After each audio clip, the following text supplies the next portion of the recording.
Pernahkah kalian berpikir kenapa bensin yang dibakar bisa menghasilkan tenaga untuk menggerakkan motor?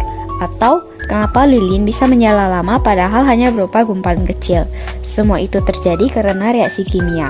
Untuk memahaminya, kita perlu belajar tentang persamaan reaksi kimia yang menjelaskan bagaimana zat bereaksi dan konsep mol yang membantu kita menghitung jumlah zat yang terlibat. Tapi sebelum itu, izinkan kelompok kami untuk memperkenalkan diri terlebih dahulu. Dengan saya Tasa dengan NIM 25043, Alia dengan NIM 25052, dan Artia dengan NIM 25047. Materi pertama yang akan kita bahas adalah mengenai persamaan reaksi kimia. Persamaan reaksi kimia adalah persamaan yang menyatakan kesetaraan jumlah zat-zat yang terlibat dalam reaksi kimia dengan menggunakan rumus kimia. Ada beberapa komponen dalam persamaan reaksi kimia. Yang pertama reaktan, yaitu zat yang bereaksi. Yang kedua produk, yaitu zat hasil reaksi. Yang ketiga tanda panah yang menunjukkan arah reaksi. Reaktan berada di sebelah kiri tanda panah, sedangkan produk berada di sebelah kanan tanda panah. Yang keempat koefisien yang menunjukkan jumlah mol zat. Yang kelima simbol keadaan zat, meliputi solid atau S yang melambangkan zat padat, liquid atau L yang melambangkan zat cair, aqueous atau AQ yang melambangkan zat larutan, lalu yang terakhir adalah gas atau G yang melambangkan zat gas.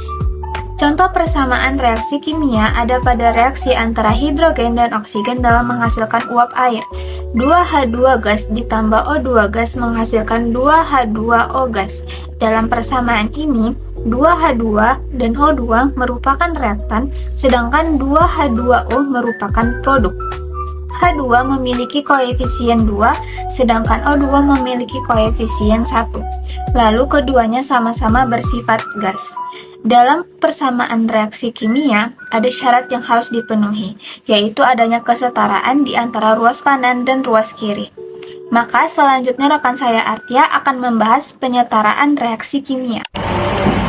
Penyetaraan reaksi kimia. Penyetaraan reaksi kimia merupakan suatu cara untuk menunjukkan perubahan kimia, yaitu perubahan zat bereaksi menjadi zat hasil atau produk, baik dalam bentuk kalimat maupun persamaan reaksi kimia. Nah, sebagai contoh ada Na plus Cl2 menghasilkan 2 NaCl. Nah, di sebelah kanannya ini atau hasilnya kan koefisien Na itu kan ada 2 kan. Sedangkan di sebelah kiri atau produk koefisien Na cuma 1. Nah, itu kita ubah koefisien Na-nya menjadi 2 atau kayak kita kali 2 lah kan. Jadi koefisien di sebelah kiri Na itu 2, di sebelah kanan juga Na 2. Karena Cl-nya itu udah sama di sebelah kanan sama di kiri, jadi kita udah nggak usah apa-apain lagi, sehingga nanti persamaan kimianya menjadi 2Na plus Cl2 menghasilkan 2 NaCl. Nah, kalau dalam bentuk kalimat, persamaan ini bisa kita baca kayak gini: natrium bereaksi dengan gas klorin menghasilkan natrium klorida.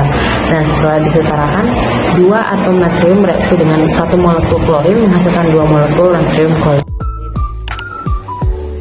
Dan selanjutnya saya akan membahas mengenai konsep mol. Secara sederhana, mol adalah satuan dari jumlah zat di dalam perhitungan kimia menggunakan konsep mol. Dan secara umum, hubungan mol dengan persamaan lainnya dapat dituliskan di dalam jembatan mol seperti berikut ini. Dan beginilah jembatan molnya. Jika kita diketahui jumlah molnya dan kita ingin mencari volumenya, bisa menggunakan rumus V sama dengan M dikali dengan 22,4. Atau bisa juga kita menggunakan rumus gas ideal, P kali V sama dengan N dikali R dikali T.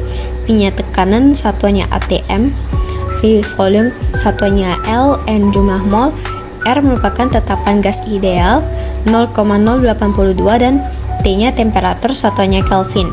Dan jika kita ingin mencari masanya, bisa menggunakan rumus G sama dengan N dikali dengan MR. Atau jika kita ingin mencari molaritas, tinggal menggunakan rumus M sama dengan N per V.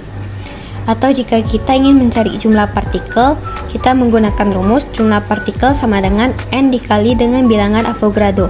Bilangan Avogadronya 6,02 kali 10 pangkat 23.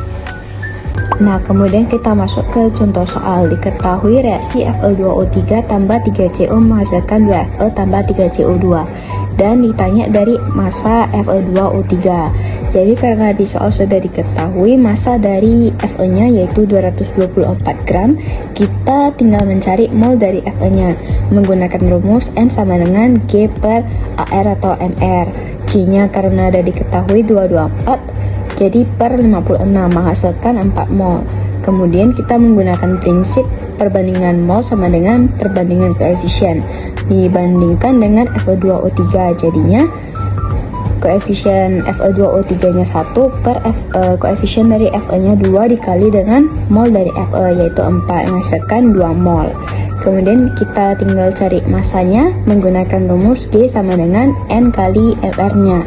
N nya tadi udah dicari yaitu 2 dan MR nya 160. Jadinya kita dapat massa dari Fe2O3 itu 320 gram.